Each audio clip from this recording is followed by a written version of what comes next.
સુરત શહેર સહિત રાજ્યભરમાં હાલ કાળઝાળ ગરમી પડી રહી છે। ત્યાં સુરતના અડાજણ પોલીસે એનજીઓ જિંદગી જીવદયા અભિયાન ટ્રસ્ટ સાથે મળી પક્ષીઓ માટે પાણીના કુંડાનું વિતરણ કરી માનવતાના દર્શન કરાવ્યા છે। સુરતમાં એક તરફ ઉનાળાની દઝાડતી ગરમી પડી રહી છે, ત્યાં લોકો સાથે મૂંગા પક્ષીઓ અને પ્રાણીઓ પર પાણીથી પોતાની પિયાસ છુપાવતા હોય છે। તો સુરતના અડાજણ પોલીસે એનજીઓની જિંદગી જીવદયા અભિયાન ટ્રસ્ટ સાથે મળી પક્ષીઓ માટે પાણીના કુંડા વિતરણ કરી માનવતાવાદી અભિગમ અપનાવ્યો હતો।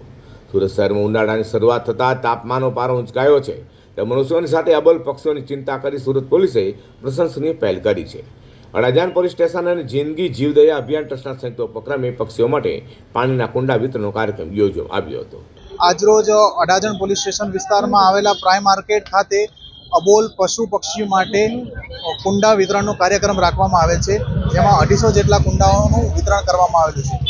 લોકો માટે એટલો જ મેસેજ છે કે તમે પોતાના ઘરમાં અગાશી ઉપર, બાલ્કની ઉપર કે અન્ય બહારની જગ્યાઓ ઉપર કુંડાઓ રાખી અને તેમાં રેગ્યુલર પાણી ભરો, જેથી કરીને અબોલ પશુ પક્ષીઓને ઉનાળાના તહેવારમાં જેમ આપણને પાણીની જરૂર વધારે પડે છે, તેમ એમને પણ પાણીની જરૂરિયાત વધારે પડે છે, જેથી એ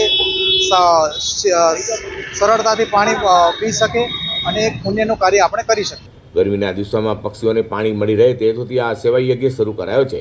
સુરતના અડાજણ પોલીસે શહેરીજનોને પણ પોતાના ઘરની બહાર પક્ષીઓ માટે પાણી રાખે તેવી અપીલ કરી છે।